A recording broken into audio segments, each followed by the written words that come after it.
Mesdames, Messieurs, bonsoir et bienvenue sur cette nouvelle édition d'information sur la télévision Labari. Nous débutons ce journal avec cette brève. Le Burkina Faso est en deuil. Le président de l'Assemblée nationale, Salif Diallo, est décédé ce samedi en France où il séjourne depuis quelques jours pour des soins.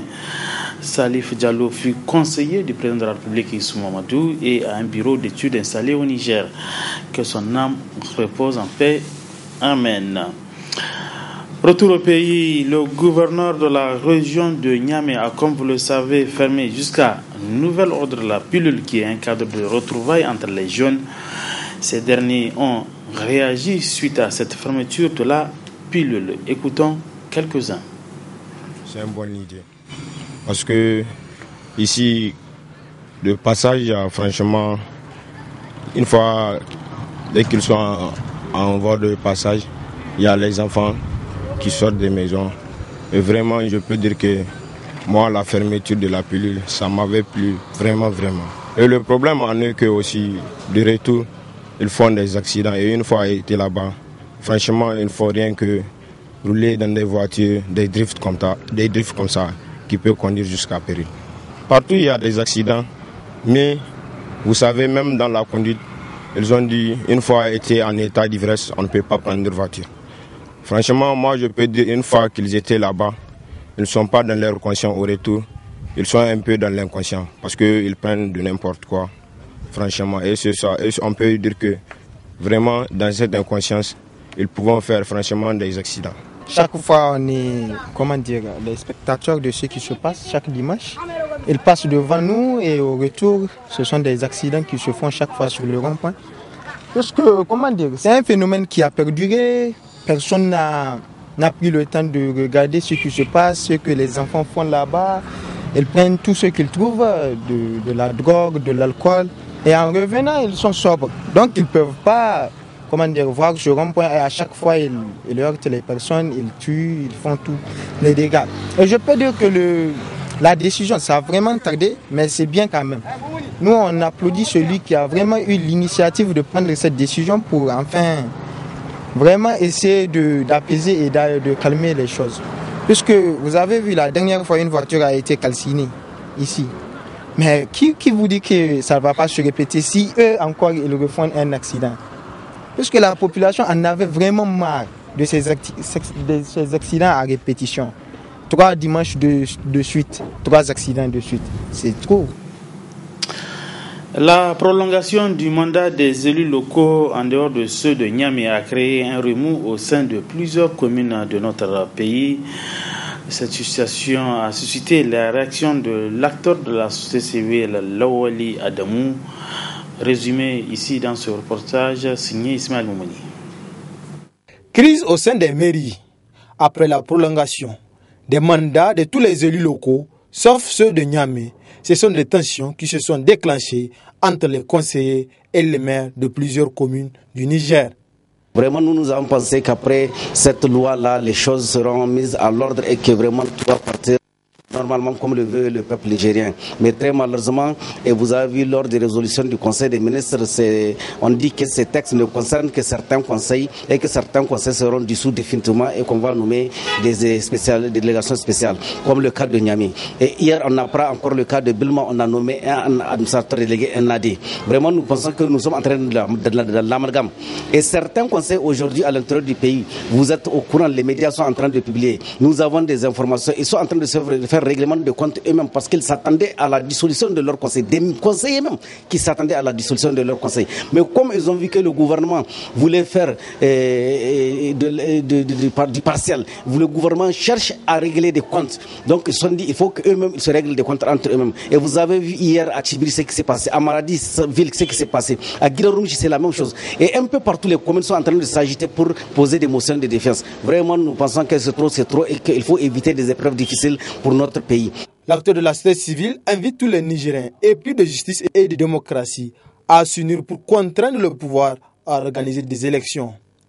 cette loi a été adoptée. Il faut que le président de la République reprenne ses responsabilités. Il faut que le gouvernement se dise qu'aujourd'hui, le peuple qui a élu ces conseillers-là, qui sont en fin de mandat, et que nous avons dit depuis longtemps que c'est 6 mois renouvelables 2 fois. Et maintenant encore, on prend un autre 6 mois, on dit pour certains conseillers que d'autres, ça ne les concerne pas. Vraiment, ça, c'est de l'amalgame. Ça, c'est vraiment, le peuple n'est pas du tout content de cette décision. Il faut que cette loi-là soit appliquée sur tous les 266 conseils du Niger. Il faut les dissoudre définitivement. Et d'ailleurs, maintenant, nous récusons même la nomination des AD ou des délégations spéciales. J'interpelle le peuple nigérien, la nation nigérienne, j'interpelle les acteurs de la société civile, défenseurs des droits humains et de la démocratie, j'interpelle la CNDH. Il faut que nous nous mobilisons tous. Il faut qu'on torse le pouvoir là pour aller aux élections. Il faut que ces élections-là aient lieu. Tant que ces élections n'auront pas lieu, vraiment, je pense que ce pays-là, ça ne va pas aller. Et maintenant, même nous sommes en train de subir des difficultés au niveau de certaines communes. Vraiment, il faut arrêter.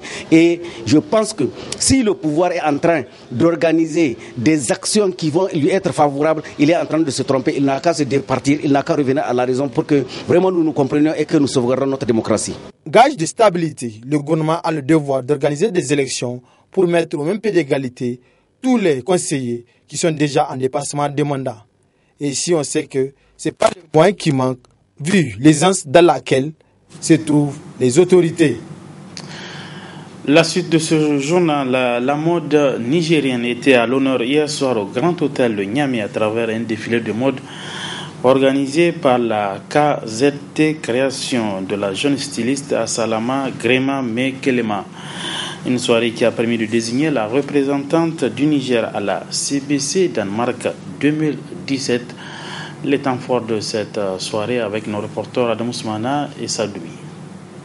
Les fans et spécialistes de la mode nigérienne se retrouvent à travers ce cadre pour non seulement découvrir les merveilles de la création KZT de la jeune styliste Mekelema Grema Assalama, mais aussi et surtout assister à la désignation de l'ambassadrice du Niger à la Creative Business Corp au Danemark. Ainsi, en levée de rideau de cette soirée, la Carré Zamen Netando KZT Création était à l'honneur sous les ovations de l'assistance. C'est le lancement de ma marque de vêtements ainsi que le concours CBC Creative Business Cup. Le concours CBC, c'est un concours mondial qui se tient dans tous les pays. Le Danemark qui est le pays hôte, il y a le Niger, le Togo et l'Algérie et un peu partout dans le monde. Il y a l'Estonie, il y a le Germanie, il y a l'Angleterre qui participe. Ce concours sera et les lauréats de ces pays cités vont se retrouver à Danemark pour la compétition mondiale en novembre lors de la semaine mondiale de l'entrepreneuriat. Nous faisons de l'entrepreneuriat à travers notre maison de mode et cet événement, on l'organise justement pour essayer de booster la jeunesse nigérienne à créer, puisque c'est un concours de l'innovation, à faire de l'innovation, à démontrer que même dans la mode, on peut innover. Même dans les tenues vestimentaires, on peut faire de l'innovation. S'en est suivi le défilé de mode des 3 candidates en liste pour le concours à CBC Danemark 2017, une compétition très serrée à l'issue de laquelle Mouna Chek a été désignée pour représenter les jeunes stylistes nigériens. Je remercie le membre du jury, je remercie aussi le public de nous avoir encouragés, de nous avoir suivis jusqu'à la fin de la soirée. Je ne m'attendais pas exactement à ça, donc ce que je peux dire aux jeunes entrepreneurs, c'est de persévérer, de ne pas laisser tomber, parce qu'un jour ça va aller sur nous. Pour joindre l'utile à l'agréable, l'assistance a eu droit à des prestations musicales, comme quoi l'on ne peut dissocier la mode de la musique. Prions enfin que Mouna Chek ne subisse pas le même sort que la Miss Assalama Grema, lauréate de l'édition 2016, mais n'ayant pas pu effectuer le déplacement du Danemark, faute de soutien. Voyons à présent la situation du panier de la ménagère. Une hausse des prix des denrées alimentaires depuis un certain temps. C'est le constat dressé par une de nos stagiaires de Liftik. Elle s'appelle Native. Ils sont disponibles mais coûtent cher. Ce sont des denrées alimentaires. Il suffit de faire un tour dans les marchés de Niamey pour s'en rendre compte. Tomates, poivrons, huile, rien n'est épargné. Les choses sont très chères, on ne peut même pas payer. Avant, on trouvait huile à 400, maintenant, là, ça est devenu le double de tout. On ne peut même plus manger de quoi. Tout est cher au marché, tomates, tout le riz, tout, on ne peut même pas acheter. Depuis que le carême, ça n'a même pas diminué, ça fait que augmenter, ça ne diminue pas. Pensez que si le carême finit, ça va diminuer, mais non, ça fait que augmenter. Maintenant, le fait que Tabaski arrive, ça va encore augmenter de plus. On ne peut pas aller, ça ne peut pas aller, non, quand nous diminuer. Les revendeurs disent ne pas être responsables de la cherté de ces aliments.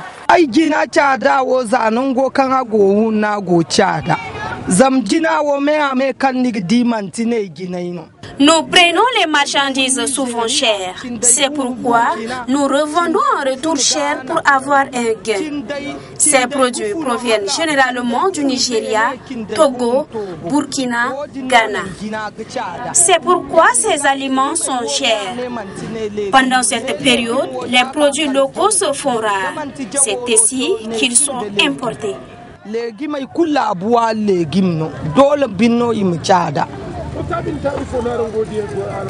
le mois de Ramadan passé, les aliments ayant augmenté de prix n'ont pas connu de baisse. À ce rythme, il y aurait de moins en moins de femmes dans les marchés. Par conséquent, les revendeurs verront en hausse leur chiffre d'affaires.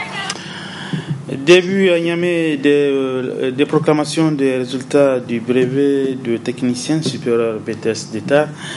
Et cet après-midi, donc, une équipe a suivi la proclamation au niveau du jury numéro 5 qui a donné donc le verdict au niveau de la filière communication des entreprises.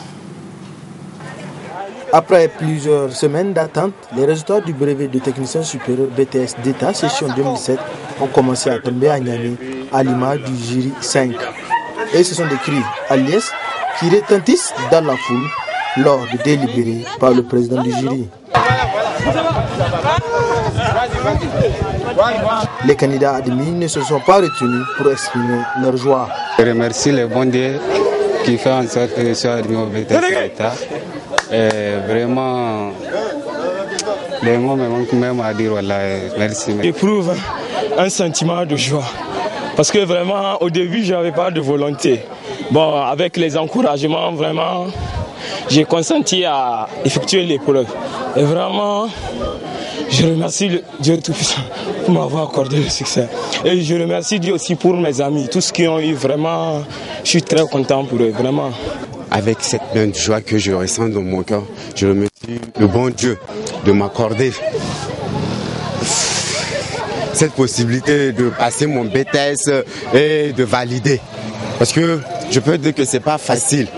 Avec les 11 mois qu'on a passé en train d'étudier, de se décracasser de tous les côtés. Enfin, on peut remercier le bon Dieu parce qu'on a validé le BTS. Je suis très contente, c'est un sentiment de joie pour moi vraiment parce que je suis admise et je félicite toutes mes amies ayant admis et pour ceux à qui ça n'a pas marché, je les souhaite aussi bonne chance pour. Félicitations pour tous ceux qui ont réussi avec brio cet examen et du courage aux candidats malheureux. Un autre volet reportage dans cette édition d'information, on va parler de l'utilisation des faux cils par les femmes qui utilisent donc ce style pour se faire belle. Suivant ce reportage. Se rendre belle, c'est le souhait de toutes les femmes et particulièrement au Niger où de plus en plus les jeunes filles et femmes portent des faux cils et ongles pour diverses raisons. Comme c'est le week-end, il y a beaucoup de cérémonies. Donc, je suis venue me poser des faux cils et ongles pour être plus belle.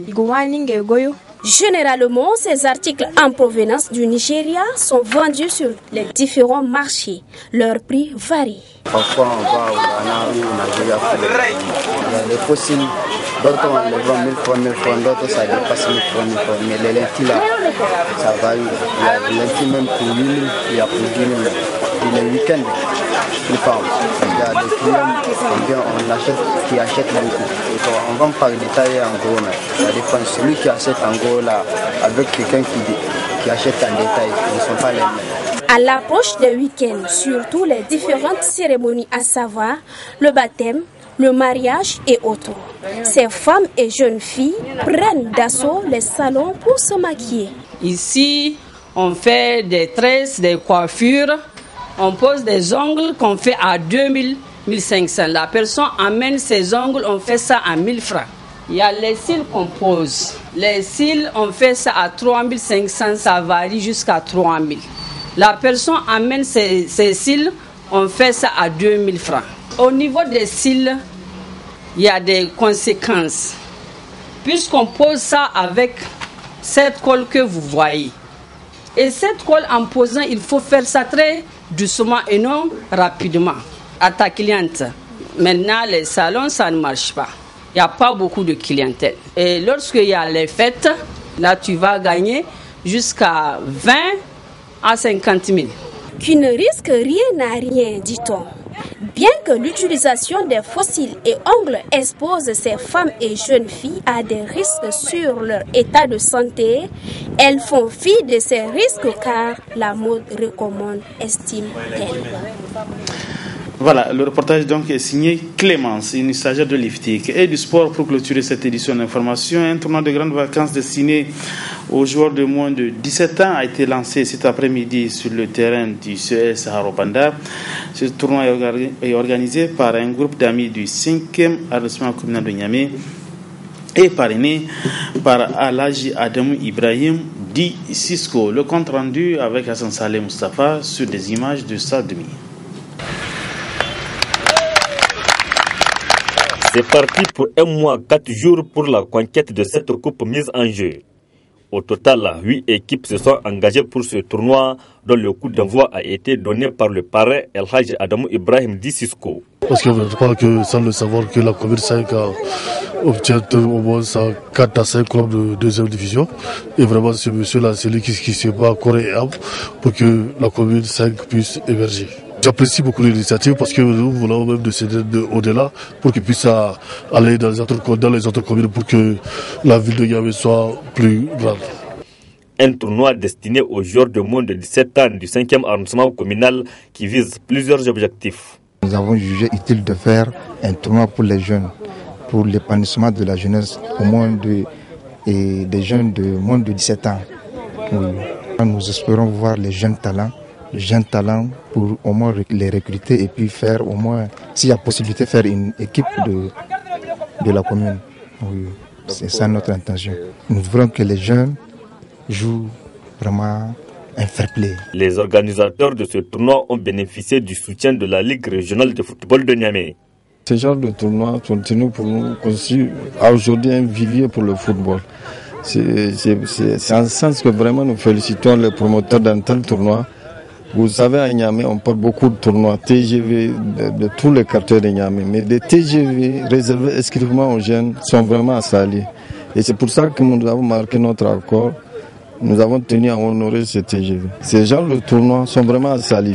Et c'est en ce sens que vraiment la Ligue de Niamey et toutes les structures qui gèrent le football au Niger vraiment adressent un témoignage de satisfaction aux organisateurs. Un autre soutien de taille, c'est celui du premier responsable en charge des sports de l'arrondissement communal Niamey 5. Nous avons compris que de plus en plus, les TGV ne sont pas en train de servir comme il se doit, comme nous voulons qu'ils soient, parce que vous avez même des fois des professionnels qui jouent dans les TGV, etc. Nous, ici, ce qui est visé, lorsque le promoteur en a parlé, nous lui avons dit effectivement, nous sommes d'accord parce que nous voulons faire la promotion des jeunes talents. Donc c'est la détection et la promotion des jeunes talents que nous sommes en train, de rechercher. Les 8 équipes participantes à ce tournoi sont réparties en 2 poules. Les premières équipes de ces 2 groupes vont disputer la finale le 23 septembre prochain. Mesdames, Messieurs, merci d'avoir suivi cette édition d'information et c'est la fin de ce journal. Je vous souhaite un excellent week-end et restez toujours en compagnie des programmes de la télévision Labari. Bonsoir.